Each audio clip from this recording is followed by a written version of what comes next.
જય જય શ્રી ગોકુલેશ. ગયા અઠવાડિયે આપણે નાગપત્ની સ્તુતિના 21 શ્લોકોનું રસપાન કર્યું. તે પછી આપણે જોયું કે નાગલોક અને મનુષ્ય લોકના સંબંધોમાં પણ કેટલાક ઉદાહરણો ગયા અઠવાડિયે મેં પ્રસ્તુત કર્યા હતા. આજે આપણે કાલિય નાગની સ્તુતિ જે ભાગવતમાં 4 શ્લોકોમાં આપવામાં આવી છે તેના પર વાત કરીશું. પરંતુ તે શરૂ કરીએ તે પહેલાં ઉષ્ણકાલ ખંડિતાનું એક પદ આપ શ્રવણ કરો.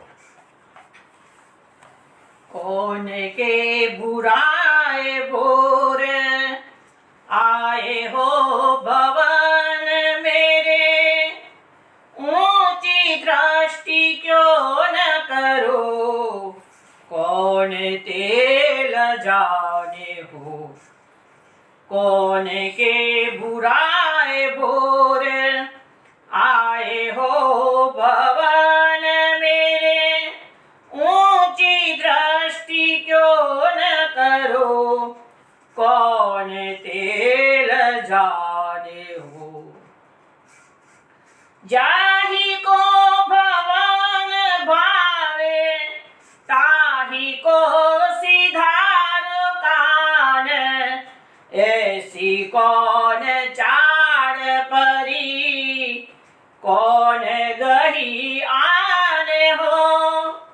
ऊंची दृष्टि क्यों न करो, कौन तेल जाने हो. भोरी भोरी बातियन मोही भूरवन आए, तुम गिरिधारी जू निपट सयाने हो.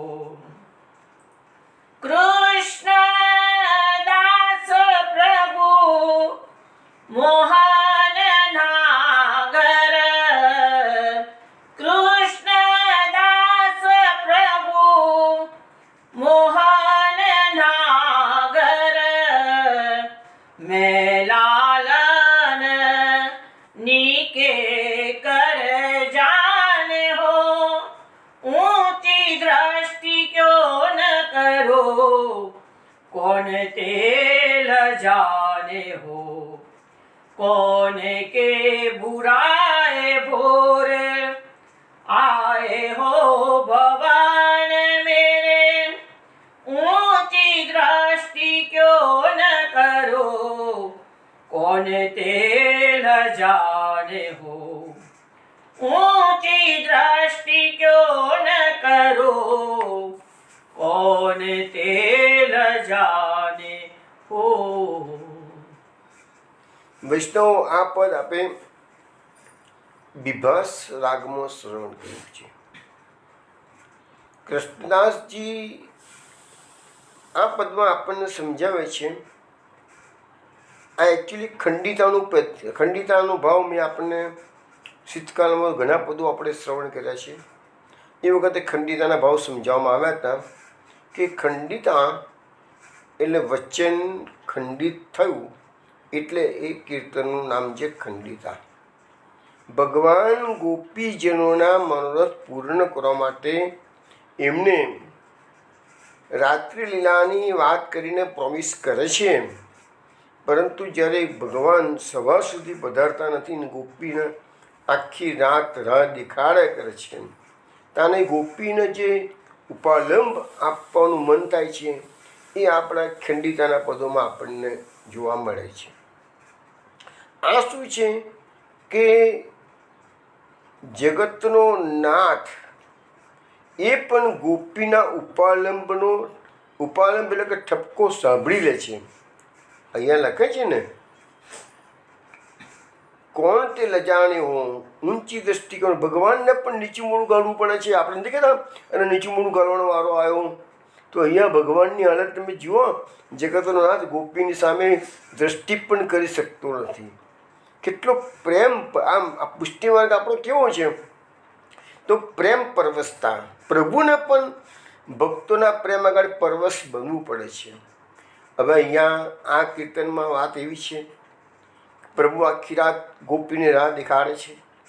સવાર પડે છે, પ્રભુ પધારે છે, એટલે ગોપી ગુસ્સામાં છે આજે, અને પ્રભુને બરાબર સનસનાવી દે છે. શું કહે છે? કોણ કે બુરાએ બોર આએ હો ભવન મેરે. બોર એટલે સવાર. આ સવારે તમે છેક આવ્યા છો, તો અત્યાર સુધી તમે કોણ કે બુરાએ, કોને ત્યાં રોકાઈ ગયા હતા, કોને તમને બોલવી લીધા હતા? તે સવાર પડી ત્યાં તમને અહીંયા યાદ આવે છે કે મેં એને પણ વચન આપ્યું છે કે છે. હવે ભગવાન પધારે છે, ખબર પડે જ છે એમને કે આજે ગોપીનો ઠપકો સાંભળવો પડશે કે છે. એટલે પધાર વખતે માનસિક તૈયારી કરીને જ પ્રભુ પધારે છે. એટલે પહેલાં તો એને ગોપીની સામે આંખમાં આંખ મિલાવતા નથી. એટલે શું કહે છે? ઊંચી દ્રષ્ટિ ક્यों ન કરો પ્રભુ, આજે તમે મારી સામે જોવાની પણ હિંમત કેમ નથી કરતો?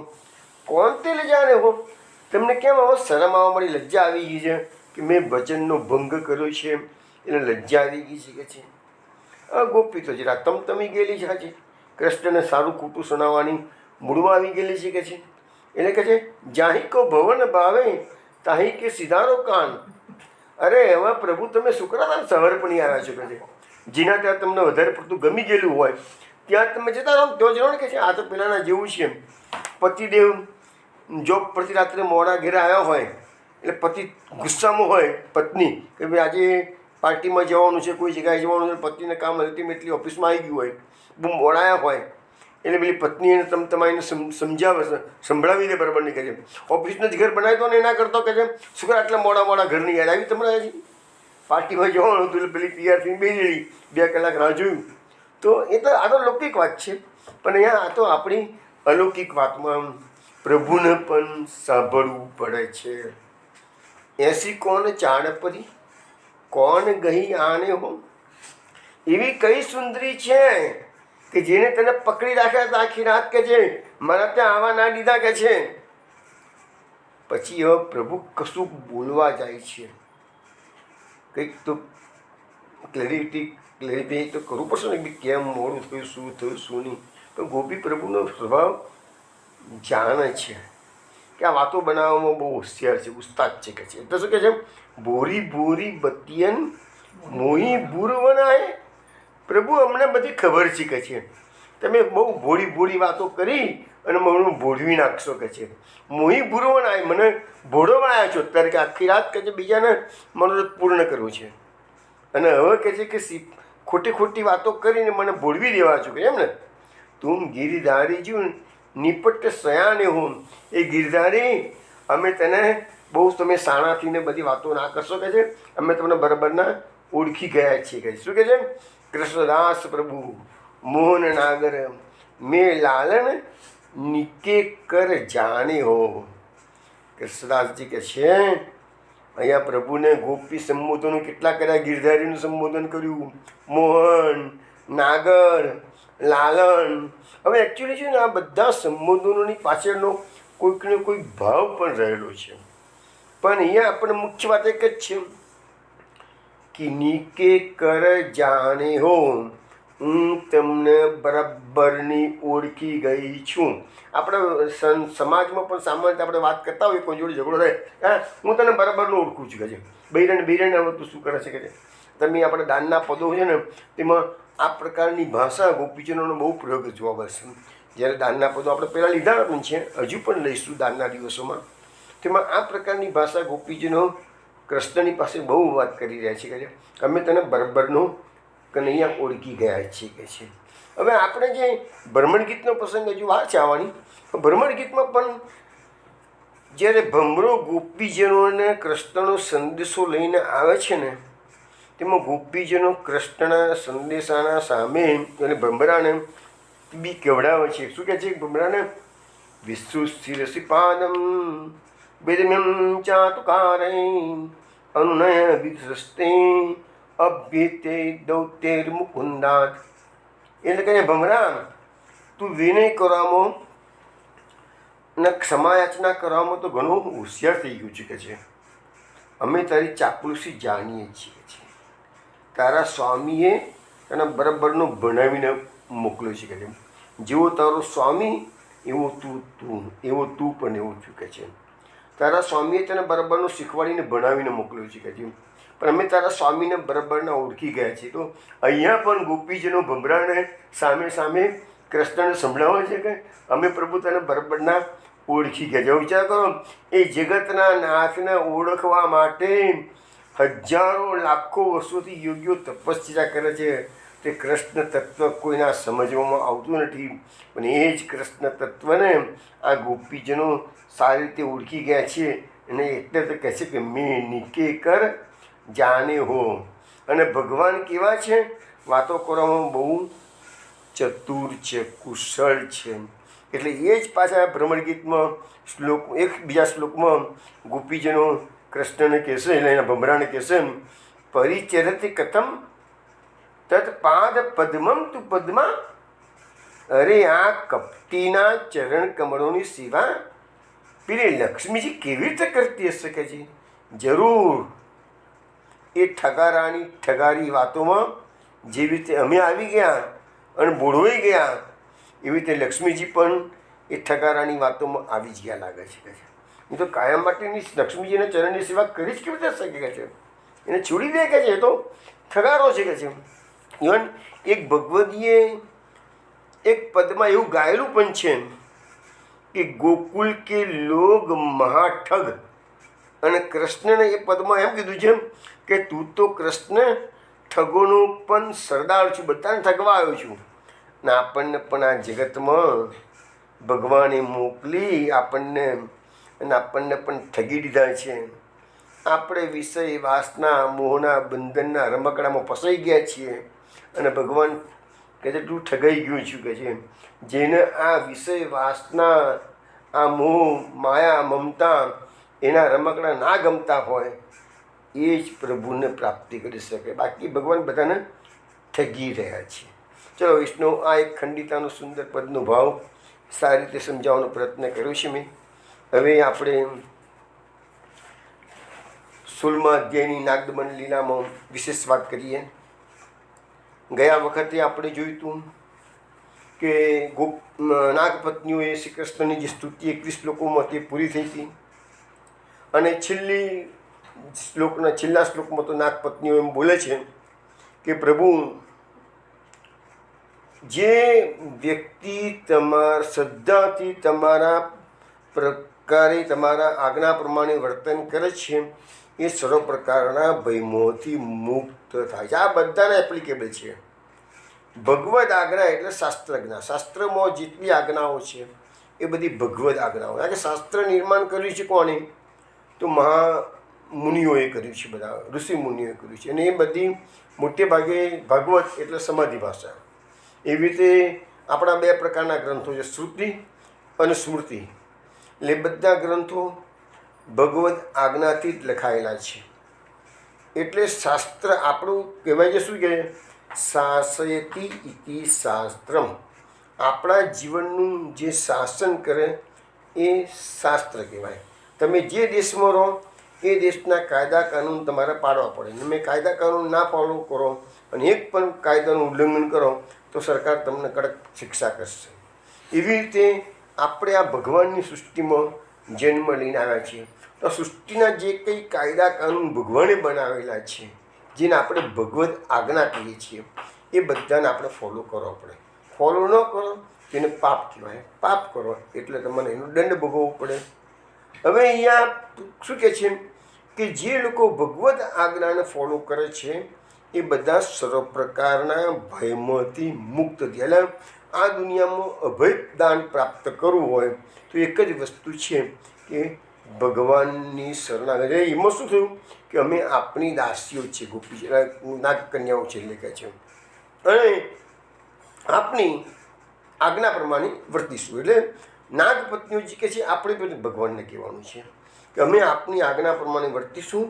અમે પણ આપણી દાસીઓ છીએ. કારણ કે આપણો માર્ગ શું છે? તો દાસોહમનો માર્ગ છે. અમે તારા પ્રભુ દાસ છીએ. અને ભગવાન કરીશ છે, અર્જુને કીધું છે ગીતામાં, કરીશ છે વચનમ તવ. તો આપણે પણ ભગવાનને કહીશું કે કરીશ છે વચનમ તવ. તમે કહેશો એમ કરીશું અમે કહે બસ. આપણે આપણી બુદ્ધિ લોભી લડાવવાની નથી, કારણ કે કળિયુગનો માનવી મંદ બુદ્ધિવાળો છે, મંદ ભાગ્યવાળો છે. એટલે ભગવત આજ્ઞા સ્વરૂપ અને જ્યારે આપણો સ્વામી સમર્થ બેઠો હોય પછી આપણે ચિંતા શું કરવાની કે છે. પેલો લશ્કરમાં શું હોય છે કે પેલો મિલિટરીનો કર્નલ હોય એ હુકમ કરે આગે કુછ, એટલે બધા આગળ ને આગળ ને આગળ ને આગળ જ્યાં સુધી સ્ટોપ કરવાની આજ્ઞા ના થાય તો જે આગળ ને આગળ ગયા. પછી વચમાં ખાઈ આવે કે કૂવો આવે કે ગમે તે આગ લાગેલી હોય, ગમે તે આવેલું હોય, એ લશ્કર એનું આગે કૂચ ચાલુ જ રાખે છે, કારણ કે એને ફોલો કરવું જ પડે. એ તો એનેથી ઉલ્લંઘન થાય તો ગેસ સિસ્ટમ ઊભું થઈ જાય. તો એવી રીતે પણ આપણે આ જન્મ લઈને આવ્યા છીએ. આપણે દૃઢ વિશ્વાસ, સંપૂર્ણ વિશ્વાસ શાસ્ત્રોમાં, મહાપ્રભુજીમાં, ગ્રંથોમાં મૂકીને એ પ્રકારે જીવશો તો સર્વ પ્રકારના ભયમાંથી મુક્તિ થઈ જશે. અને આપણું મોટું ભયસ્થાન શું છે? તો જન્મ મરણનું ચક્કર. આપણે આ મનુષ્ય જન્મ લઈને આવ્યા છીએ, પછીનો જન્મ ક્યાં મળશે ખબર નથી, પહેલાં ક્યાં હતા કોઈને ખબર નથી. તો અત્યારે આપણે આ સંકટમાંથી ઉગારવાનો એક જ માર્ગ છે, કૃષ્ણની શરણાગતિ. ચલો હવે સ્તુતિ તો પૂરી થઈ ગઈ. હવે સુખદેવજી શું કહે છે જોઈએ કે છે, ઇત્થમ સ નાગ પત્ની બી ભગવાન સમભિસ્તુત મૂર્છિતમ ભગ્ન શીર્ષમ વિસસર્જાંગ્રી કૂટને. એટલે કહે છે કે નાગપત્નીઓએ સ્તુતિ સારી રીતે કરી, પછી ભગવાને મૂર્છા પામેલા અને ભગ્ન ફણાઓવાળા કાળી નાગને પાદ પ્રાણથી હર્ષેલીને દૂર નાગપત્નીઓ પાસે ફેંકી દીધો. એનો અર્થ એવો થયો કે અત્યાર સુધી નાગપત્નીઓ જ્યાં સુધી સ્તુતિ કરતી હતી ત્યાં સુધી નાગ, કાલીય નાગ ભગવાનના ચરણોની નીચે કચડાયેલો પડી રહ્યો. નાગપત્નીઓને ચિંતા થતી હતી કે અમારો પ્રભુ જે છે ને એ અમારા પતિને હજુ છોડતા નથી. ભલે એને પાદ પ્રહાર કરવાનું ભગવાને બંધ કરી દીધું છે. એના મસ્તક પર જે પોતાના ફનાઓ પર ભગવાન જે નૃત્ય કરી અને લાતો મારતા હતા એ ભગવાને બંધ કરી દીધી. પણ ભગવાને કાલીય નાગને પોતાના સકંજામાંથી મુક્ત નહોતો કર્યો. એટલે નાગપત્નીઓની ચિંતા હતી કદાચ પ્રભુ હવે નેક્સ્ટ સ્ટેપમાં એને આટલો મારતો પડ્યો છે, મોઢામાંથી નાકમાંથી લોહી ઓકવા તો લાગ્યો છે, પણ એને ક્યાંક મારી ના નાખે. એટલું બધી મરણતોલ માર પડ્યો છે, પણ વધારે મારશે તો મરી જશે મારો પત્ની કહે છે. એટલે નાગપત્નીએ સ્તુતિ કરીને પ્રભુને વિનંતી કરેલી છે. પણ પ્રભુ ભક્તોને મારે ખરા પણ જીવાડે ખરા. ભગવાન ભક્તને એટલી હદે ન મારે. હા, એમનો ભગવાનનો જે દુશ્મન છે અરી, ભગવાન જે અસુરો છે એના પર દયા નથી કરતા. ભક્તોને તો દયા કરવા, કૃપા કરવા માટે જ થોડો ઘણો માર આપે છે, બાકી બે બીમારની જરૂર ના પડે. પણ કૃપા કરવી છે ભગવાનને એટલા માટે. તો અહીંયા આપણી સાદી ભાષામાં કહીએ તો અત્યારે નાગ કેવો છે? મૂર્છિત થયેલો છે. ભગ્ન શીર્ષમ એટલે એની બધી ફણાઓ, બધા મસ્તકો ચૂરે ચૂરા બોલી ગયેલા છે કે છે. એટલે આમ સાદી ભાષામાં કહીએ તો ભગવાને આ નાગના હાડકા ખોખરા કરી દીધા છે કે છે. પણ નાગપત્નીઓની સ્તુતિ ભગવાન પસંદ થયા છે.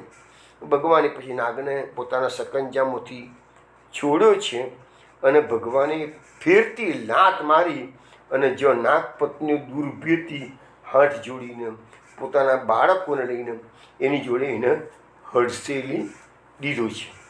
એટલે હવે પહેલાં જે લાતો વાગી ભગવાનની એને મારની વાગી.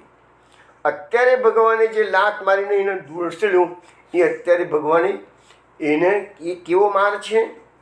એ કૃપાનો માર છે. કૃપાનો માર્ગ શેના પરથી કહીએ છીએ જોઈએ આપણે બીજો પ્રશ્ન, બીજો એના પછીનો શ્લોક. પ્રતિલબ્ધેન્દ્રિય પ્રાણ કાલિય સનકૈરીમ કૃચ્છાત સમુત્સ્વસન દીન કૃષ્ણમ પ્રાકૃતાંજલિ. હવે ભગવાને બીજી લાત મારીને દૂર હર્ષેલી લીધો એટલે એ કૃપાનો માર પડ્યો. એટલે એના કાલિય નાગના ઇન્દ્રિય અને પ્રાણ પાછા આવી ગયા. એમ તો એને ગભરાયેલો હતો, ગયો મર્યો, પણ ભગવાને એને મારીને પણ એને દૂર હસેલ્યો. એટલે ભગવાનના સકંજામાંથી છૂટી ગયો. એ જેવો છૂટી ગયો અને એને ખ્યાલ આવ્યો કે આ વખતનો માર અને પહેલાંના મારમાં ફરક છે. હવેનો જે માર પડ્યો છે એમાં તો જે પહેલાંનો માર પડેલો એમાં ઇન્દ્રિયોના પ્રાણ જાણે કે હવે જતી રહેવાની, શરીર છોડવાની તૈયારીમાં હતા. પણ આ માર પડ્યો એમાં તો પ્રાણ જતાં જતાં અટકી ગયા, પાછા આવી ગયા છે કે છે. એટલે હવે કાળીએ નાગે મહા મુશ્કેલીથી શ્વાસ લેતા ધીરે ધીરે, હવે તો શ્વાસ બી રોકાઈ ગયો, તેમ નોટ થયો. હવે શ્વાસ લેવા મળે ધીરે ધીરે, કે શ્વાસ નથી કહેતા ગુજરાતીમાં શ્વાસ હેઠો પડ્યો, એ શ્વાસ હવે એનો હેઠો પડ્યો.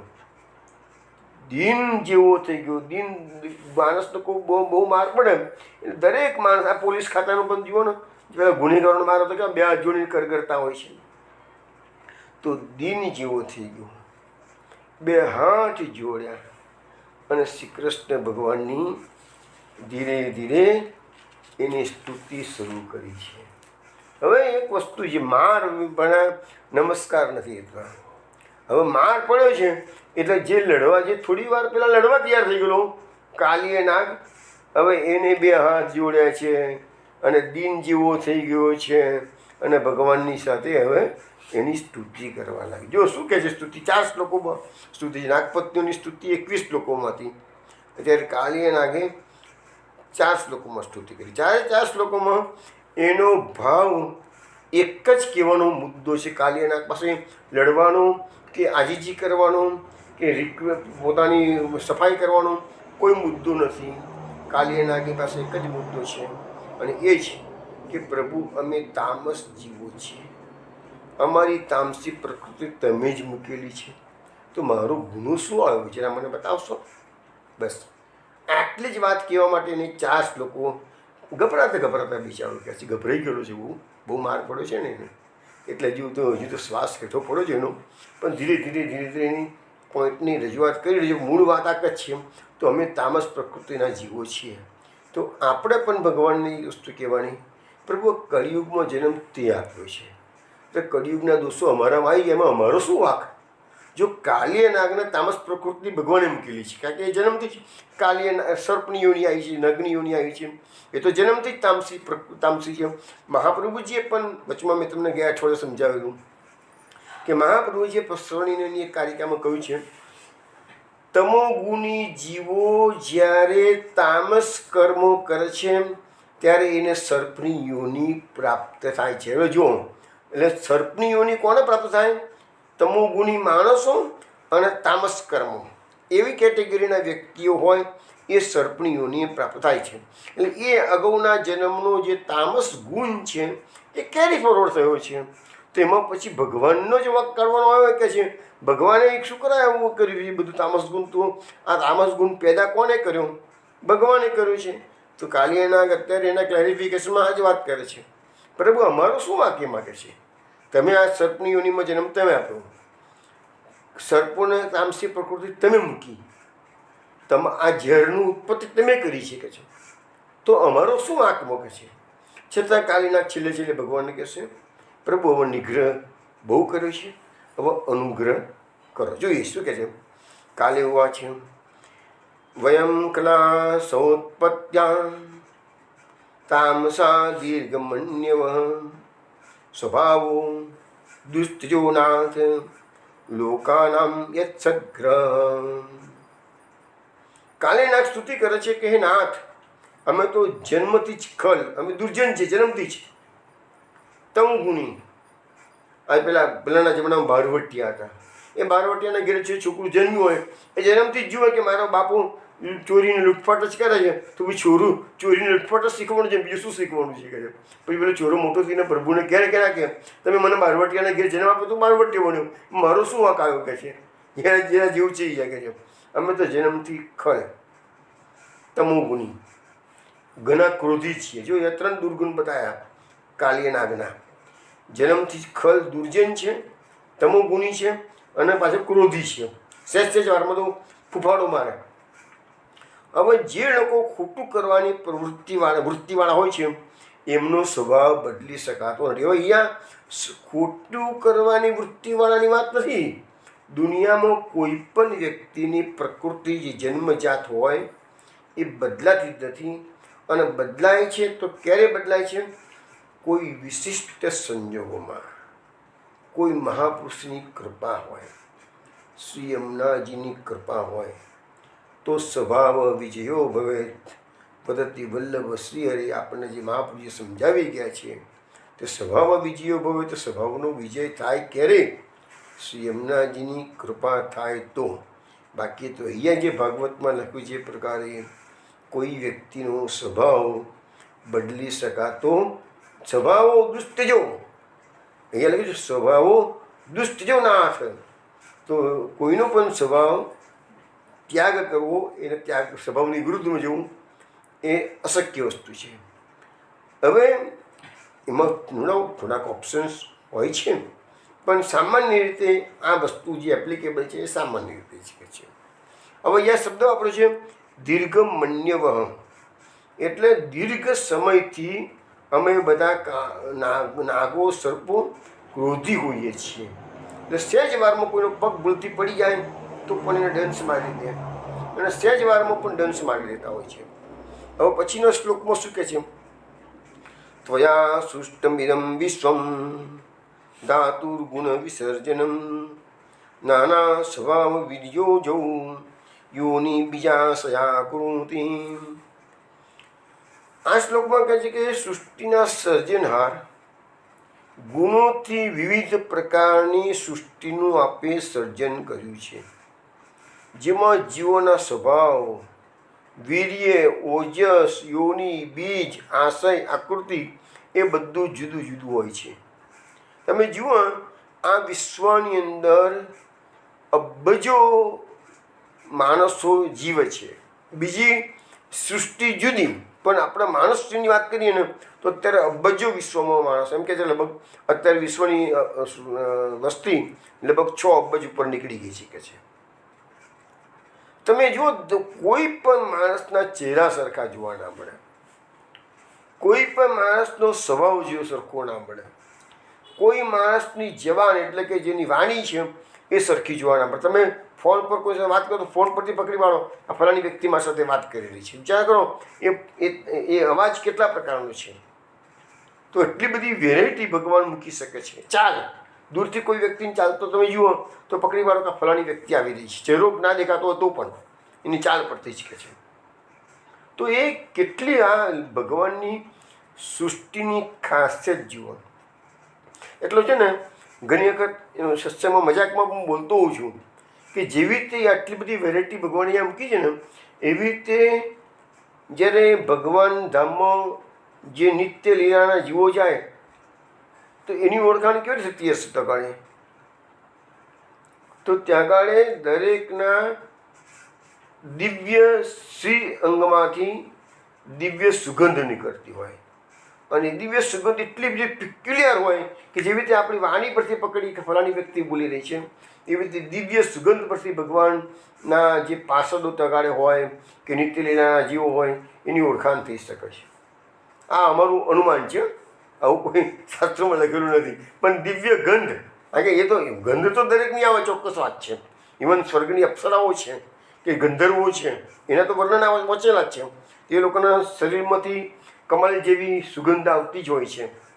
તો એ બધી જે ગંધ છે ને એ ભલે બધી કમલ જેવી હોય કે બીજા પુષ્પો જેવી હોય, પણ એની એટલી બધી પિક્યુલિયરિટી હોય છે કે એનાથી એ વ્યક્તિની, એ જીવાત્માની, એ દિવ્ય જીવનની સ્વયંની ઓળખાણ ત્યાં થઈ શકે છે.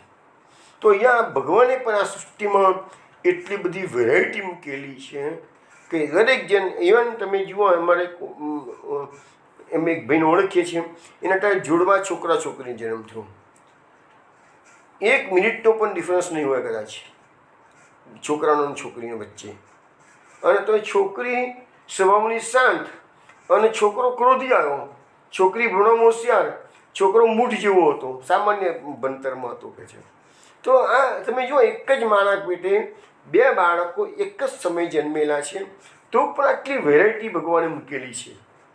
તો આટલું મોટું વિશ્વ છે, એમાં તો મા બાપો બદલાઈ ગયા, આટલા બધા માતાઓ અલગ, બધું અલગ હોય, તો બધી એમાં કેટલી બધી વેરાયટીઝ ભગવાન મૂકી છે. ભગવાનની પાસે કેટલું સામર્થ્ય છે. એમ અહીંયા મહાપ્રભુજી સુબોધનીજીમાં સમજાવે છે કે સ્વભાવ એટલે જીવમાં રહેલો પ્રવૃત્તિનો ધર્મ. આપણી બધાની પ્રવૃત્તિ, આપણી માનસિકતા કેવી છે, કોઈને કોઈ પ્રવૃત્તિ કરવા આપણે જોઈતી હોય છે કે છે. પછી વીર્ય એટલે ઇન્દ્રિયોનો ધર્મ, ઓજસ એટલે પ્રાણનો ધર્મ, યોનિ એટલે માતાનો ધર્મ, બીજ એટલે પિતાનો ધર્મ, આશય એટલે અંતઃકરણનો ધર્મ. તો દરેકે દરેક વ્યક્તિના આ બધા ધર્મો જુદા જુદા પ્રકારના હોય છે. દરેકના જુદા જુદા તેમજ દરેકના જૂથના પણ જુદા જુદા હોય છે. અને તેના કારણે આ સૃષ્ટિ ભિન્ન ભિન્ન વિવિધતા સભર દેખાય છે. અને એમાં કે છે કાલીય નાગ પ્રભુને, અમારો સ્વભાવ તમે અમારા કાળ નાગો માટે તમે તામસ પ્રકૃતિ મૂકી, તમે તામસ થયા છીએ, એમાં અમારો શું વાંક આવ્યો કે છે.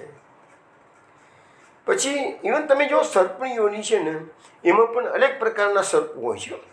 એવું નથી કે સર્પ બધા એક જ પ્રકારના હોય છે, એમાં પણ ઘણા હોય છે. દાખલા તરીકે કાલીય નાગ છે, એનો 100 માથા છે, અને શેષ નાગ છે, એનો 1000 મસ્તક છે. આ ડિફરન્સ આપણને સામે દેખાય છે. આ બે સગા ભાઈઓ છે, કદ્રુના પુત્રો. તમને ખબર હશે કે કદ્રુના પુત્રો છે. ભાગવતમાં 6થા સ્કંદમાં એવું વર્ણન આવે છે કે દક્ષ પ્રજાપતિએ પોતાની 60 છોકરીઓ હતી, કન્યાઓ, એમાંથી કશ્યપ ઋષિને 13 પરણાવી, અને તાર્ક્ષ્ય કશ્યપ, જે બીજા કશ્યપ છે, તાર્ક્ષ્ય કશ્યપ, એને 4 દીકરીઓ પરણાવી હતી. તો તાર્ક્ષ્ય કશ્યપને જે 4 દીકરીઓ પરણાવી, એના નામ છે વિંતા, કદ્રુ, પતંગી અને યામિની. હવે આ જે દક્ષ પ્રજાપતિ છે એ 4થા સ્કંદવાળાની, આ 6થા સ્કંદવાળા. 4થા સ્કંદની અંદર જે શિવજીની જોડે જે અનબનાવ થયો હતો, એ પ્રજાપતિ તો શિવજીના શાપના કારણે બળીને ભસ્મ થઈ ગયા. અને એ જ દક્ષ પ્રજાપતિ બીજા જન્મની અંદર પ્રચેતાઓના ત્યાં જન્મ લે છે. એટલે એનું નામ પડ્યું પ્રાચેતસ દક્ષ. અને પ્રાચેતસ દક્ષના હર્યસો થયા, શુભલાસો થયા, એ બધા છોકરાઓ થયા ને. તો નારદજી બધાનો ઉપદેશ કરીને સંન્યાસી બનાવી દીધા હતા. એટલે દક્ષ પ્રજાપતિએ પછી નારદજીને શાપ આપી દીધો કે તું મારા બધા છોકરાઓને બગાડે છે કે છે, સંન્યાસી બનાવી દીધા. એટલે બગાડ્યા ના કહેવાય, પેલાનો ગુસ્સો આવેલો. કારણ કે એને બ્રહ્માજીની આજ્ઞા હતી કે તમે સૃષ્ટિનો વિસ્તાર કરો.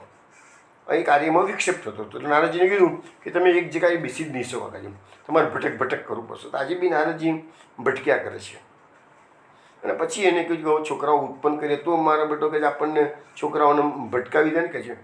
એટલે પેલા હરિયસુ ઉત્પન્ન કર્યા, પછી શુભલાસુ ઉત્પન્ન કર્યા, અને પછી એને 60 કન્યા ઉત્પન્ન કરી. એ 60 કન્યા ઉત્પન્ન કરી 4 પુત્રીઓ તાર્ક્ષ્ય કશ્યપને પરણાવી. એમાં વિંતાના ગરુડના અરુણ થયા, અને કદ્રુના બધા સર્પો નાગો એ બધા કદ્રુના થયા. પતંગી હતી અને આ પક્ષીઓ થયા. અને યામિની નામની એમની જે દક્ષ પ્રજાપતિની છોકરી હતી, કન્યા હતી, એના પતંગિયા થયા. એમ કરીને બધું ભાગવતમાં, આ બધું 6થા સ્કંદમાં શ્રીમદ ભાગવતમાં વર્ણન આવે છે. તો કહેવાનો મતલબ એવો છે કે ભગવાનની સૃષ્ટિમાં કેટલી બધી વિવિધતા જોવા મળે છે. હવે આગળ જોઈએ કે છે વયમ ચ તત્ર ભગવન સર્પા જાત્યુરુમન્યવ કથમ ત્યાજમસ્ત્વાન માયામ દુસ્તજ્જામ મોહિતા સ્વયં. હવે ત્રીજા શ્લોકમાં કાલીય નાગ કહે છે કે ભગવાન, અમે સર્પીઓની વાળા, જન્મથી જ ક્રોધી સ્વભાવના, અને એમાં પાછા અમે આપણી માયાથી મોહ પામેલા છીએ. અને આપણી માયા તો આપ જ કહો છો કે છોડી શકાય નહીં તેવી અઘરી છે કે છે. તો પછી અમે તમારી માયાથી અમે મોહિત થયેલા છીએ. અમે પણ અમારો છોડવું હોય, અમારો ક્રોધી સ્વભાવ છોડવો હોય તો પણ અમે છોડી શકતા નથી. કારણ કે તમારી માયાથી અમે મોહિત થઈ ગયેલા છીએ. બસ આ ભગવાનનું એક બીજી વસ્તુ આપણે પણ કહી શકીએ એમ છે. આપણને કળિયુગમાં જન્મ કોણ આપે? ભગવાન આપે. આ કળિયુગના આટલા બધા દોષો છે તો આપણામાં આવી ગયા હોય તેમાં આપણે શું કરવાના છીએ? મહાપ્રભુજી આપણને સમજાવ્યું છે કે ભગવાનના આપણા જે દોષો છે એના માટે મહાપ્રભુજી આપણને શું સમજાવે છે? આપણા માટે તો બેસ્ટ રસ્તો આપ્યો તો બ્રહ્મ સંબંધ દીક્ષા. બ્રહ્મ સંબંધ કરનાત્ર સર્વેશામ દેહ જીવયો સર્વદોષ નિવૃત્તિ દોષા પંચવિધા સ્મૃતા સહજા દેશ કાલોત્થા લોકવેદ નિરૂપિત સંયોગજાશ્ચ સ્પર્શજાશ્ચ ન મંતવ્યા કથંચન. તો આપણા ત્યાં જે 4-5 પ્રકારના દોષોની વાત કરવામાં આવી, સહજ દોષ, દેશના, કાલના, સંયોગના અને સ્પર્શના. પણ આ દોષો બધા આપણામાં હોય, પણ એ તો બ્રહ્મસંબંધ કરવા માત્ર જ આ દોષોની નિવૃત્તિ થઈ જાય છે. મહાપ્રભુજી આપણને આ રસ્તો બતાવે છે, પણ બધે પાસેની પાસે આવો કોઈ રસ્તો હોતો નથી. તો કહેવાનો મતલબ એવું કે આ દોષો જે છે ને એ આપણામાં ભગવાને મૂકેલા છે અને આપણે બધા ભગવાનની માયાથી મોહિત થયેલા છીએ. એટલે મોહિત થયેલા છીએ એના કારણે શું છે? એ દોષોને દૂર કરવાનો ઉપાય જે થવો જોઈએ એ આપણે કરી શકતા નથી. મહાપ્રભુજી તો આપણને સમજાવી ગયા. બ્રહ્મ સંબંધ દીક્ષા આપણે બધા લઈ લીધી, પણ એક વખત દીક્ષા લઈ લીધી છે, દોષો એક વખત નીકળી ગયા, પણ ત્યાર પછી જે દોષો પાછા ધીરે ધીરે આપણું ખાનપાન અશુદ્ધ હોય, આપણી રહેણીકરણી અશુદ્ધ હોય, આપણે શાસ્ત્રોની આજ્ઞાનું ઉલ્લંઘન કરતા હોઈએ. તમે એક વસ્તુ વિચાર કરો કે જ્યારે દીતિ માતાએ જ્યારે પેલું ગર્ભમાં ધારણ કરેલા આ બધા પેલા 49 મરુદેવોને, એ વખતે એને ઇન્દ્રને મારે એવો પુત્ર લેવો હતો. એટલે એને કશ્યપ ઋષિએ જે કહ્યું હતું કે આટલા આટલા વ્રતોનું તમે પાલન કરો, તો એ પાલન કરતી હતી. ઇન્દ્રએ દીતિ માતાની સેવા કરવા માટે જો આ બધા ભગવાનની માયાથી કેટલા બધા મોહિત થયા છે, તો એમાં દીતિએ એક દિવસ સંધ્યાકાળે પોતાના પગને ધોવાના રહી ગયા છે, અશુદ્ધિ રહી ગઈ. એ જગ્યા એનો ઇન્દ્રને મળી ગઈ, તો એમાંથી એને પ્રવેશ કર્યો અને દીતિના ગર્ભના ટુકડા કર્યા. અને એક ગર્ભના 7 ટુકડા કર્યા, 7ના પછી એકના 7 કર્યા. એમ કે 49 મરુદ ગણોનું થયા. એટલે એ બધા દેવો થયા. દીતિના ત્યાં બધા દૈત્યો થતા હોય, પછી કાંઈ આ થયા. તો એની એક નાનકડી ભૂલ હતી, તેમાં ઇન્દ્રએ પ્રવેશ કર્યો અને એ ગર્ભને મારો નથી પણ મારી નાખવા પ્રયત્ન કર્યો. તો એ કહેવાનો મતલબ કે શાસ્ત્રની એક નાનકડી વાગણાનું પણ ઉલ્લંઘન થવાથી આટલું મોટું ફરક પડી ગયો છે. તો એ બધા આપણે લોકો સચેત નથી. તો એ વસ્તુ આપણને સમજાવવામાં આવે છે કે દોષો તો આપણામાં પહેલેથી હતા, બ્રહ્મસંબંધથી નીકળી ગયા, પછી પાછા દોષો બધા આવી ગયા, પણ આપણે બધા ભગવાનની માયાથી મોહ પામેલા છે. હવે આ સંસારની અંદર તમે જ્યાં નજર કરશો ત્યાં ભગવાનની માયાનું ચક્કર જ બધે ચાલી રહ્યું છે. મોટા મોટા ભક્તો, જ્ઞાનીઓ પણ ભગવાનની માયાથી મોહિત થઈ ગયા. પેલા કહે છે ને, આખો સમુદ્ર તરી જાય અને નાના ખાબોચિયામાં ડૂબી જાય, એવી હાલત મહાપુરુષોની થતી હોય છે ઘણી વખત. જ્યારે આટલા બધા પોતે સંયમો કેળવેલા હોય, વિશ્વામિત્ર જેવા તપશ્ચર્યા કરતા હોય અને મેનકા આવીને એને ચલિત કરી જાય, એ ભગવાનની માયાની તો બીજું શું છે? એટલા માટે તો ભગવાને ગીતાની અંદર કહી દીધું છે કે દેવી એસા ગુણમયી મમ માયા દુરત્યા મામે વે પ્રપદ્યંતે માયામ્યતામ તરંતિ તે. હે અર્જુન, મારી આ માયા કેવી છે? દેવી છે, ગુણમયી છે, એને તરવી ઘણી અઘરી છે. મામે વે પ્રપદ્યંતે, જે મારી શરણે આવે છે એ જ મારી માયાને તરી શકે છે. ને એટલા માટે તો ભગવાને ગીતામાં પાછું ફરીથી કહી દીધું કે બહુનામ જન્મના મંતે જ્ઞાનવાન મામ પ્રપદ્યંતે સર્વમ વાસુદેવમિતિ સ મહાત્મા સુ દુર્લભ. આમાં ભક્તિ માર્ગનો તો બેઝિક કન્ડિશન છે કે શરણાગતિ. શરણાગતિ નથી તે ભક્તિ માર્ગ કહેવાય જ નહીં.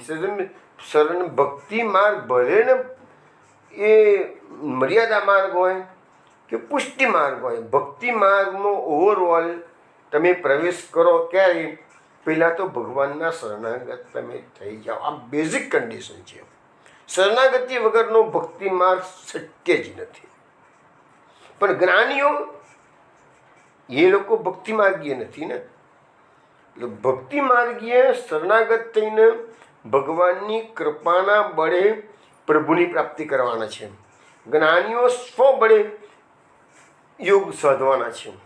એટલે જ્ઞાનીઓની પતનની શક્યતા વધી જાય, ભક્તોની પતનની શક્યતા રહેતી નથી. અને એટલે તો ભગવાને ગીતામાં કીધું છે કે દુરાચારીમાં દુરાચારી માણસ પણ જો મારી શરણે આવે છે તો તમારે કહે છે કે એને સાધુ માનવો. એવું બી ભાગવતમાં ગીતામાં એક શ્લોક છે કે જ્યારે જ્ઞાન માર્ગમાં એમ નહીં કહેવાય કે દુરાચારી માણસ પણ તરી શકે છે. જ્ઞાન માર્ગમાં નહીં કહેવાય, એવું કહેવામાં નહીં આવે કોઈ દાડો કે જ્ઞાન માર્ગીઓને પોતાના પર આધાર. પણ એ જ જ્ઞાન માર્ગીઓ ઘણા જન્મો પછી એમને ખ્યાલ આવશે કે અમે ભૂલ કરીએ છીએ, અમારું કશું સાધ્ય થતું નથી, આટલા જન્મો નીકળી ગયા તો પણ ત્યાંના પછી એ પ્રભુની શરણાગતિ સ્વીકારશે. જ્ઞાનીઓને જે જ્ઞાન અનેક જન્મો પછી થાય છે શરણાગતિનું, એ જ ભક્તિને સ્ટાર્ટિંગમાં જ કહે છે ભાઈ આપણા ગુરુદેવો જે હોય, જે બી ભક્તિ માર્ગના આચાર્ય હોય, એ પહેલાં શિષ્યને શરણાગતિના આપણે પહેલું પુષ્ટિ માર્ગનું પહેલું પગથિયું કહ્યું છે શ્રી કૃષ્ણ શરણમ મમ. પહેલું પગથિયું આપણું મંત્ર દીક્ષા, નામ દીક્ષા છે. શ્રી કૃષ્ણ પહેલી તો શરણાગતિ, પછી આત્મનિવેદનની વાત પણ પછી આવે છે. પહેલી તો શરણાગતિની વાત આવી છે. તો અહીંયા આ માયાની આટલી બધી સરસ વાતો આમ મહાપુરુષે સુબોધનીજીમાં કરેલી છે. અને માયા માટે તો આપણે ભાગવતમાં પણ અનેક પ્રસંગો છે. ભાગવતમાં જો એક તો આપણને ભગવાનનો જે મોહિની અવતાર છે, શંકર ભગવાન પર મોહ પામી ગયા કે ના પામી ગયા. દેવો અને દિત્યોનું યુદ્ધ થયું, સમુદ્ર મંથન થયું, તો દાનવો પણ મોહિની અવતારથી મોહિત થઈ ગયા. પણ દાનવો થયા તો માની લઈએ, ચલો દાનવ પર તો ભગવાનની કૃપા નથી, પણ શંકર ભગવાન તો ભગવાન છે ને, તો એ મોહિત થઈ ગયા. એવી રીતે દુર્વાસાનો પ્રસંગ મેં એક વખત ગર્ગ સંહિતાના આધારે ગયો હતો. તો દુર્વાસા પણ ભગવાનની માયાથી મોહિત થઈ ગયા. 5 વર્ષનું નાગલો બુગલો કનૈયો એમના ખોળામાં બેસી ગયો, તો એ બધી વાતો મેં કરેલી છે. પછી માર્કંડેય ઋષિ એ પણ ભગવાનની માયાથી મોહિત થઈ ગયા હતા. નારદજી એ પણ ભગવાનની માયાથી આવા મોટા મોટા મહાપુરુષો, સંતો, ભગવદ અવતારો પણ ભગવાનની માયાથી મોહિત થઈ જાય તો આપણે કળિયુગનું એક સામાન્ય માનવી ભગવાનની માયાને વશ થાય એમાં કોઈ નવાઈ છે? એટલે અભિમાન કર્યા વગર દીનતાનો મહાપુરુષે દીનતા કેમ પ્રકટ કરાય છે? આ જ કરાય છે કે ભાઈ તમારી પાસે છે શું? તમે તો ભગવાનની એક નાનકડી પેલા કહે છે ને કે ભગવાને રાસ એમાં પેલો લડવા આવ્યો હતો કામદેવ, ભગવાને ખાલી તીરછી નજર કરીને પેલો મોહિત થઈને મૂર્છિત થઈને પડી ગયો છે. તો કામદેવ જો બી દેવ છે એને મૂર્છિત ભગવાને ખાલી દ્રષ્ટિ માત્રથી કર્યું છે. તો આપણે કયા વિષાત્મા? પછી આપણે કયું અભિમાન કરીને બેસી રહીએ છીએ? બધું આ જે અભિમાન કરે છે લોકો એ પણ ભગવાનની એક માયા છે. એટલે ભાગવતમાં એક શ્લોક ઘણી જગ્યાએ આવશે, યન માયા મોહિત ધ્યો, યન માયા મોહિત ધ્યો. ધ્યો એટલે બુદ્ધિ. તો ભગવાન તમારી માયા બુદ્ધિને મોહિત કરી નાખે, માણસને ભ્રમિત કરી નાખે છે. સારામાં સારું સજ્જનમાં સજ્જન માણસ ક્યારેક ન કરવાનું કામ કરી બેસે છે. કેમ? એ કેમ એવું થઈ જાય છે? ભૂલો કરી બેસે છે બધાને. કેમ ભૂલ કરે છે? એ ભગવાનની માયાથી મોહિત થઈ જાય છે. પછી જેને માયાનું સ્વરૂપ વિશેષ જાણવું હોય એને 11મા સ્કંદમાં 3જો અધ્યાય છે. એમાં નિમિ રાજા યોગેશ્વરજીને પ્રશ્ન કરે છે કે માયાનું સ્વરૂપ મને જણાવો. તેમાં 3જા યોગેશ્વર જે અંતરિક્ષજી છે એ માયાનું સ્વરૂપનું બહુ સુંદર વર્ણન છે. 3જો સ્કંદ 11મો સ્કંદ 3જો અધ્યાય. પછી એ જ અધ્યાયની અંદર ચોથા જે યોગેશ્વર છે પ્રબુદ્ધજી એ નિમિ રાજાએ પ્રશ્ન કર્યો છે કે માયાનું સ્વરૂપ તો જાણ્યું, તો માયાને તરવાનો ઉપાય શું? તો પાછું ચોથા યોગેશ્વર પ્રબુદ્ધજી માયાને તરવાનો ઉપાય બતાવે છે. તો એક ટૂંકમાં કહેવાનો મતલબ એવો છે કે આખું માયાનું જે પ્રકરણ છે, માયા એ બધા આખું વિશ્વ માયાના જોરે નાચી રહ્યું છે. ભગવાન તો શાંતિથી ભગવદ્ધામમાં બેઠા અને પોતાની નિત્ય લીલાનો આનંદ પોતે અને પોતાના નિત્ય લીલાના જીવોનો આનંદ કરાવી રહ્યા છે. અને બાકીના બધો ભગવાનનો જે રમકડો છે પૃથ્વી પર જેટલો મોકલ્યો છે, પૃથ્વી એકલો નહીં, બધા બ્રહ્માંડમાં બધા રમકડો, ભગવાનનો રમકડો કઠપૂતળીની માફક બધાને નચ્યા કરે છે. એટલે કઠપૂતળીને પેલો જેવી રીતે સૂત્રધાર નચ્યો એવી રીતે આપણે બધા નાચ્યા કરીએ છીએ. અને આપણે એની માયાથી મોહિત થઈ ગયા છે. આપણને ખબર નથી આપણે નચવો છે એમ આપણે કોઈ સામર્થ્ય છે જ નહીં. હવે આ માયાની વાત અહીંયા કાલિયા નાગે કરી દીધી. એટલે એને કહી દીધું છેલ્લે પ્રભુને. એટલે મહાપ્રભુજી સુબોધની સમજાવે છે કે કાલિયાનાગ ભગવાનને એમ કહે છે કે અમારો આત્મા મોહ પામેલો છે. તેથી કાલિયાનાગ ભગવાનને કહે છે કે અમારું હિત શ્યામો છે એ અમને ખબર પડતી નથી. આપણી હાલત આપણી હાલત છે આ બધી. તો અમારું હિત શ્યામો છે એમને ખબર નથી. પછી એનો ત્યાગ કરવાનો અમે પ્રયત્ન કરીએ કેવી રીતે? અમારું હિત શું છે એ જ અમને ખબર નથી. તો જેમાં અમારું હિત ના હોય એનો અમે ત્યાગ કરીએ, પણ ખબર પડતી હોય તો ત્યાગ કરીએ ને. હવે એ જ વસ્તુ જે આ શરણાગતિની જે મુખ્ય વાત છે ને એમાં આ જ છે કે આપણને પણ આપણે કહીએ આપણે ધાર્મિક વૃત્તિના છીએ, આપણે કહીએ આપણે સેવા કરીએ છીએ, આપણે કહીએ છીએ કે અમે આચરણ કરી રહ્યા છીએ, પરંતુ ખરેખર આપણે જે આચરણ કરીએ છીએ એ ધર્મસંગત છે? આપણે કે ભૂલો તો નથી કરી દેતા ને? આપણને કોણ બતાવશે? એટલે શરણાગતિનો માર્ગ આવ્યો. શરણાગતિમાં શું છે? અર્જુને શરણાગતિ શીખવાડી છે આપણને. શું શરણાગતિ છે? ગીતાની શરણાગતિ. કાર્પણ્ય દોષો પત સ્વભાવે પૃચ્છામિ ત્વામ ધર્મ સંમૂઢ ચેતામ યત્શ્રેય સ્યાત્ નિશ્ચિતમ બ્રૂહિ તન્મે શિષ્યસ્ત્યમ સાધિમામ ત્વામ પ્રપન્નમ. અર્જુને પણ જ્યારે ભગવાનની સામે ભગવાન એને સમજાવતા હતા ત્યારે અર્જુને પોતે પણ કહી દીધું કે કાર્પણ્ય દોષો પહોંચનો સ્વભાવ. કાર્પણ્ય દોષો એટલે મહાપુરુષે જે બીજા શરણાગતિ કીધી છે ને એમાં એક લક્ષણ આ કાર્પણ્ય પણ આપ્યું છે. કાર્પણ્ય એટલે સામાન્ય રીતે દીનતા થાય, પણ અહીંયા અર્જુન જે અર્થ કરી રહ્યો છે એ કાયરતાનો છે. કાયરતાનો દોષ છે, મને લાગુ પડી ગયો છે કે છે પૃચ્છામિ ધ્વમ સર્વ ધર્મ સંમૂઢ ચેતા.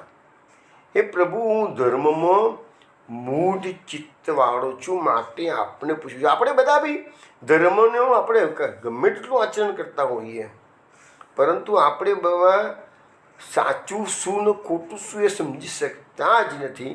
કેમ? તો ધર્મમાં મૂઢ ચિત્તવાળા છે. હવે આપણે જેની પાસે માર્ગદર્શન લેવા જઈએ છીએ ને એ પણ ભગવાનની માયાથી બધા મોહિત થયેલા છે. તો એ લોકો પણ તમને સમજાવી શકવાના નથી કે સાચો ધર્મ ક્યાં છે. તો હવે અર્જુન શું કહે છે આગળ? યત શ્રેય સ્યાત નિશ્ચિતમ બ્રૂહિ તન્મે. હવે મારું અર્જુન ભગવાનને કહે છે અમારું કલ્યાણ શ્યામો છે તે તમે નિશ્ચય કરીને મને કહો. કેમ? શિષ્યસ્ત્યહમ, હું તમારો શિષ્ય છું. સાધિમામ, મને ઉપદેશ કરો. ત્વામ પ્રપન્નમ, કારણ કે તમારો શરણાગત છું. અર્જુને કૃષ્ણની પાસે 3 રીતે રજૂઆત કરી છે. એક તો હું તમારો શરણાગત થઈને આવ્યો છું, બીજું તમારો શિષ્ય પણ થઈને આવ્યો છું, એટલે કે તમે મને ઉપદેશ કરી દો કે છે. પણ નિશ્ચિત કરીને કહેજો, ગમે તેમ ઉપદેશ નહીં, કે નિશ્ચિત કરીને કહો કે મારું કલ્યાણ શ્યામો છે, સાચો ધર્મ ક્યાં છે. ને આપણી માટે આ બધું એપ્લિકેબલ છે. આપણને પણ ખબર નથી કે આપણું ધર્મ જે આચરણ કરી રહ્યા છીએ એ બરાબર છે કે નથી. એટલે જ ભગવાનની શરણાગતિ લો અને ભગવાનને જ કાલાવાલા કરવાના, વિનંતી કરવાની કે પ્રભુ અમને બતાવો કે અમે જે કરી રહ્યા છીએ એ બરાબર છે કે નહીં. અને ના સમજણ પડતી હોય તો મહાપ્રભુજીના ગ્રંથો ખોલીને બેસો. મહાપ્રભુજી સ્વયં હૃદયમાં પધારી અને પ્રેરણા કરી શકે છે. હવે આગળના ભાગમાં અહીંયા ભગવાન શું કહે છે આગળ એને કાલિય નાગને, હા હજુ એક શ્લોક બાકી રહ્યો કાલિય નાગની સ્તુતિનો. એમાં કહે છે કે ભવાણી કારણમ તત્ર સર્વજ્ઞો જગદીશ્વર અનુગ્રહમ નિગ્રહમ વા મન્યસે તદ વિધેયિન. હવે એમ કહે છે કે પ્રભુને કહે છે કે અમારામાં જે દોષ છે એનું કારણ તો આપ જગદીશ્વર પોતે જ છો. એટલે પહેલાં ત્રણ શ્લોકોમાં એક જ વાત કરી છે, અમે જન્મથી દોષી છીએ પણ તમે જ આ દોષ મૂકેલો છે, એ તો એક વસ્તુ કહી દીધી છે, બરાબર છે. પણ એ દૂર કરવા માટે તમારા અનુગ્રહ કે નિગ્રહ જે કરવું હોય તમે કરો. બસ હવે આ શરણાગતિનું એક બીજું લક્ષણ આવ્યું કે ભગવાનની પાસે હું જ્યાં સૌ ત્યાં સૌ ત્યારો શ્રી વલ્લભ. આપણે બધા આવે છે ને કે જ્યાં સૌ ત્યાં સૌ ત્યારો શ્રી વલ્લભ. હું યાચક તુમારો, એક સુંદર પદ છે એમ કે યાચન તુમકો આયો હો કે છે એમ.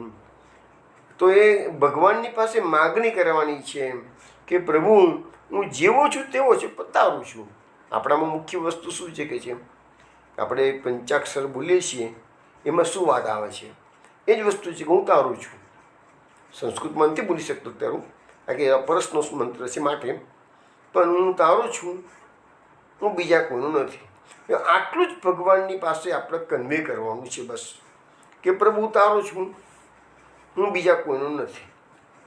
બસ આટલું જો ભગવાનના કારણે આપણા શબ્દો પડી ગયા તો તમારો બેડો પાર ભગત ભગવાન તો તૈયાર જ છે. સ્વયં વ્રત મેં આવી તે ભગવાન ગીતા ભાગવતમાં કીધું છે ને, સ્વયં વ્રત મેં આવી તે મારું વ્રત છે કે શરણાગતનું રક્ષણ કરવું, શરણાગતનું પાલન કરવું એ મારું વ્રત છે. ઇન્દ્રમાન ભંગ પ્રસંગે ભગતે પ્રજવાસીઓ શરણાગતિ કીધી ને, કૃષ્ણ કૃષ્ણ મહાભાગ ત્વન્નાથમ ગોકુલમ પ્રભુ ત્રાતુમસી દીવાન કુપિતા ભક્ત વત્સલ. એ વ્રજવાસીઓ જેવી શરણાગતિ સ્વીકારી દીધી તરત ભગવાને એના રક્ષણનો ઉપાય વિચારી લીધો અને ભગવાને કહી દીધું કે ચિંતા ના કરશો કે જેમ કે ગોપાય સ્વાત્મયોગીન સ્વયં વ્રત મેં આહિત એમ કહી દીધું ભગવાને તરત જ આ મારું વ્રત છે કે છે. તો આપણે પણ આજે આપણને આ બધી ખબર નથી પડતી કે શું કરવું શું ના કરવું. એક જ વાત છે કે કૃષ્ણ તારા છીએ, મારે તારે જીવાડે, તારા ધામો લઈ જાઓ તારા ધામો લઈ જા, અને દુર્ગતિ કરે તારે જે કરાવ કરો, પણ અમે તારા છીએ બસ, બીજી વાત નહીં, અમે બીજા કોઈના નથી.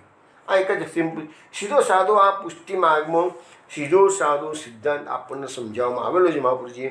એ તો અત્યારે બધા આપણને એટલું બધું વિકૃત કરી નાખ્યું છે ને કે માણસો બિચારો ગૂંચવાઈ જાય છે. હકીકતમાં સીધો સાદો કૃષ્ણનો માર્ગ છે. તસ્માત શ્રી કૃષ્ણ માર્ગોસ્થો વિમુક્ત સર્વલોક. મહાપ્રભુજીના વાક્ય તમે પકડો. આ શ્રી કૃષ્ણનો માર્ગ કેવો છે? બધાથી તેમને મુક્ત કરાવી દે છે. વિમુક્ત સર્વલોકતઃ. તો એવો આ માર્ગ છે. એટલે ગભરાવાની જરાય જરૂર નથી. સીધું સાદું જીવન જીવવાનું, ભગવાનને સતત કાલાવાલા કરતા રહેવાનું અને જેટલું બની શકે ધર્મનું આચરણ કરવાનું. હવે અહીંયા કાલી નાખે છે કે અનુગ્રહ કે નિગ્રહ જે આપણે કરો, અને અનુગ્રહ અને નિગ્રહ એટલે દંડ. હમણાં તો કાલી નાગને જબરજસ્ત દંડ આપી દીધો છે, એટલે હવે તો સોળ નથી તો બીજો વધારે દંડ આપવાનો. ભગવાને તો કાલિય નાગને મારી નાખવા માટે દંડ આપ્યો જ નથી.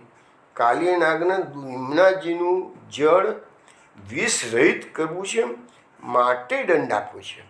દંડ આપ્યો છે પણ સામે અનુગ્રહ પણ ભગવાને કર્યો છે. કેમ? ભગવાને કાલિય નાગના મસ્તક પર પોતાના ચરણારવિંદ સ્થાપિત કરેલા છે. એટલે કાલિય નાગનો જે જન્મજાત દુશ્મન છે એ ગરુડ છે. એ આગળ આવશે જ કે છે. ભગવાન કહે છે હો તારે ગરુડથી ગભરાવાની જરૂર નથી. તારી સામે ગરુડ જ્યારે આવશે અને તારા મસ્તક પર મારા ચરણચિહ્ન જોશે એટલે કહેશો આ તો મારા પ્રભુનો પાસ જ છે કે છે. માણસ ગમે તેટલો મોટો તમારો દુશ્મન હોય પણ એને જ્યારે ખબર પડી જાય કે આ તો મારા પિતાશ્રીનો મિત્ર છે કે છે, તો એ તમારી સાથે ફ્રેન્ડશીપ જ માનવા પ્રયત્ન કરશે. એટલે લડવાની વાત નહીં કરે કે પછી તમારી સાથે કે છે. તો એવું અહીંયા છે કે જગતનો નાથ એના ચરણ પ્રસાદી જેને મળી છે, તો ગરુડ કેવી રીતે લડવાનો છે એની સામે? એટલે એ અનુગ્રહ નિગ્રહ બી કર્યો અને અનુગ્રહ કર્યો. હવે મહાપ્રભુજી સુબોધિનીજીની અંદર અહીંયા ગીતાજીનો ઉલ્લેખ કરે છે. ભગવાને ગીતાના 10મા અધ્યાયની જે વિભૂતિ યોગ છે એમાં ઉલ્લેખ કર્યો છે મહાપ્રભુજી, બુદ્ધિ જ્ઞાન સમોહ ક્ષમા સત્યમ દમ સમ સુખમ દુઃખમ ભાવો ભવો ભાવો ભયમ ચા ભયમેવ ચ અહિંસા સમતા સૃષ્ટિ તપોદાનમ યશો યશ ભવંતિ ભાવા ભૂતાનામ મત એવ પૃથગ્વિદા. હવે કહે છે કે આ ગીતાજીની અંદર કે બુદ્ધિ કેટલી વસ્તુઓ ભગવાન કહે છે કે જુદા જુદા પ્રકારના ભાવો મારામાંથી જ ઉત્પન્ન થાય છે. કયા કયા? બુદ્ધિ, જ્ઞાન, મોહ રહિતપણું, ક્ષમા, સત્ય, દમ, સમ, સુખ, દુઃખ, ઉત્પત્તિ, નાશ, ભય, અભય, અહિંસા, સંભાવ, સંતોષ, તપ, દાન, યશ અને અપયશ. તો આ પ્રાણીઓના જે જુદા જુદા પ્રકારના ભાવો છે એ ભગવાન કે બધા મારા મોંથી ઉત્પન્ન થાય. એટલે એનો અર્થ એવો હતો કે કોઈનો સ્વભાવ બહુ સારો હોય તો ભગવાને જ મૂકેલો છે, અને કોઈનો સ્વભાવ કજિયાખોર ખરાબ હોય તો ભગવાને મૂકેલો છે. એટલે પછી મનુષ્યનો વાંક આવે જ નહીં. મનુષ્યને તો એકદમ મળી ગયું સરસ બાનું કે પ્રભુ તમે જ કાલિયાનાગ આપણને શીખવાડ્યું છે, આપણે એમ નથી શીખવાડતું, કાલિયાનાગ શીખવાના છે કે ભાઈ જન્મથી તમે જ અમને આ બધું મૂક્યું છે કે એમાં અમે શું કરીએ કે હવે તમે જુઓ, જે માણસ ક્રોધી છે ને એ કાયમ માટે ક્રોધી જ રહે. ભાગ્યે જ એની પર કોઈ વિશિષ્ટ કરતા કોઈ મહાપુરુષનું થાય કે હમણાં જેની થાય અને એનો ક્રોધ જતો રહે તો ભાગ્યે જ બને. બાકી સર્પો પહેલેથી ક્રોધી હોય એટલે ક્રોધી જ રહેવાના છે સર્પો. પણ સર્પોની અંદર એક વસ્તુ તમને કહું કે બધા સર્પો ક્રોધી નથી હોતા. અમારો એક અનુભવની વાત તમને કહું કે વર્ષો પહેલાં અમે લોકો નવસારી રહેતા હતા અને નવચેતન સોસાયટી, હજુ મને યાદ છે, વર્ષો થઈ ગયા વાત નહોતો, અને 1982ની આ સાલની વાત કરું છું. અમે નવા નવા રહેવા ગયેલા હતા. 3 મહિના થયા છે તો એ મકાનમાં રહેતા હતા. નાનકડું પણ સરસ મકાન હતું, મજાનું મકાન હતું, ખુલ્લું કમ્પાઉન્ડ હતું, ચારે બાજુ બધું ખુલ્લું હતું, ખુલ્લું કમ્પાઉન્ડ હતું. એટલે બધી વનરાજી ચોમાસાના દિવસમાં ઉગેલી હતી. અને અચાનક રવિવારે બપોરે ઘરમાં હતા અમે, અને પાછળ કમ્પાઉન્ડમાંથી કંઈક વિચિત્ર પ્રકારનો અવાજ આવવા લાગ્યો. એટલે અમે તરત જ પાછલું બહારનું ખોલીને કમ્પાઉન્ડમાં ગયા. જે થોડું કશું દેખાતું હતું, ખબર નથી પડતી કે શું છે આ, પણ અવાજ કરતું હતું. એ વખતે નવા નવા અમારી બાજુમાં રજનીકુમાર પંડ્યા, જે સંદેશના લેખક, વર્ષો પહેલાં સંદેશમાં દર રવિવારે ઝબકાર લેખ આવતા હતા. રજનીકુમાર પંડ્યા અને એ નવો નવો સંબંધ થયેલો, કારણ કે 3-4 મહિના સોસાયટીમાં રહેવા ગયેલા એટલે થયેલા હતા. એ ઓળખતા હતા મને. એટલે મેં રજનીભાઈ જ્યારે આવો ને અહીંયા કંઈક વિચિત્ર અવાજ આવી રહ્યો છે. રજની પંડ્યા આવી ગયા એટલે મને કે નારાયણભાઈ આ તો સર્પ છે કે છે. થોડું ખબર નથી પડતી. તો સર્પના મોઢામાં દેડકો હતો. મને કે સર્પના મોઢામાં તમે જો ધ્યાનથી જુઓ બરાબરનું કે સર્પના મોઢામાં દેડકો જેનો અવાજ આવે છે ને એ દેડકાનો અવાજ આવે. દેડકો બચાવો બચાવોની બૂમ મારતો લાગે છે કે છે.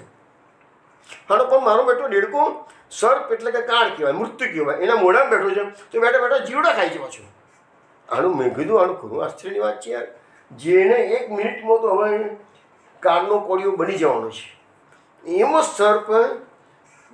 સર્પના મોઢામાં બેઠો બેઠો જીવડા ખાય છે પાછું. તગડી ઉડતા જીવડા કમ્પાઉન્ડમાં ચોમાસામાં વનરાજી ખીલી હતી એટલે બધી. પછી અમે તો ગભરાયા કે સાલો આ તો સર્પ છે યાર, કે ઘરમાં આવી જશે તો શું કરીશું. પણ એટલામાં સોસાયટીમાં બધાને ખબર પડી ગઈ કે ભાઈ આ 9 નંબરના બંગલામાં સર્પ આવ્યો છે કે છે. એટલે અમે તો નવા કોઈને ઓળખીએ નહીં. એટલામાં એક પાછળથી બીનાબેન કરીને રહેતા એ આવી ગયા. ચિંતા ના કરશો કે જેમ રાજુભાઈને મેસેજ મોકલાવી દીધો છે, હમણાં રાજુભાઈ આવી જશે કે છે. એ સર્પના જાણકાર છે, એ સર્પ લઈ જશે કે છે. અને 2-5 મિનિટ અમે રાહ જોઈ. એટલામાં તો રાજુભાઈ એમના સ્પેશિયલ સોસાયટીમાં રહેતા હતા. સોસાયટીમાં એક ભાઈ હતા, એ ભાઈ રહેનાર એનું નામ રાજુભાઈ હતું. મોટા એને ખબર પડી કે ભાઈ 9 નંબરના બંગલામાં સર્પ આવ્યો છે, એટલે મોટા બૂટ એના બધા સ્પેશિયલ બનાવ્યા હશે ભગવાન જાણે. પણ એ પહેરીને આવી ગયા. અમારું મકાનની પ્રિન્ટ ઊંચી હતી, સીધા કમ્પાઉન્ડમાં કૂદી પડ્યા. અને જે સર્પ હતું એ નજીકમાં ઊભા રહ્યા અને ઓબ્ઝર્વેશન કરીને જોઈ લીધું આ સર્પ તો ઝેરી બિલકુલ નથી. એટલે એમને ડાબા હાથે ઉચકીને સર્પને આમ અધ્ધર કરીને બધાને બતાવ્યું, જો આ સર્પ, હું કાં ચિંતા કરો છો બધા કહે. એટલામાં સોસાયટી બધું માણસ ભેગું થઈ ગયું હતું. હવે એટલામાં એની પાછળ એનો 12 વર્ષનો છોકરો આવ્યો. એટલે પેલા રાજુભાઈએ પેલા 12 વર્ષના છોકરાને કીધું, લે બેટા આ સર્પ આપણા ઘરમાં મૂકી આવશે. આ કહે છે આપણા કમ્પાઉન્ડનું શું ડેસી કહે છે તું. આ લોકો ગભરાશે બધા કહે છે. મેં કીધું જબરજસ્ત માણસ યાર. સર્પને એક હાથમાં ઊંચો કરી અને 12 વર્ષના છોકરાને કહે છે, લે તું આપણા ઘરના કમ્પાઉન્ડ મૂકી આવશે. આ કહે છે. એટલે એ સર્પની આ જે કહે છે ને, આપણે અહીંયા જે મુખ્ય વાત હોય કે બધાની પ્રકૃતિ અલગ હોય. તો સર્પોમાં પણ બધા તામસી પ્રકૃતિના સર્પો નથી હોતા. આ સર્પની જે ક્વોલિટી હતી એ રાજુભાઈ બહુ જાણકાર હતા સર્પ વિદ્યાનો. એનો અર્થ એવો હતો. પછી તો રજની કુમાર પંડ્યાએ તરત જ રાજુભાઈનો ઇન્ટરવ્યૂ લીધો કે ભાઈ તમે આ બધું કરો છો. પછી રાજુભાઈના ઘરે રજની કુમાર પંડ્યાને લઈ ગયા અને બતાવ્યું કે જુઓ કે મેં અમુક સર્પો રાખ્યા હતા ઘરમાં, એ બધા બતાવ્યા. માણસ જબરજસ્ત માણસ હતો યાર, સોસાયટીમાં રહેતો હતો અમારે ત્યાં.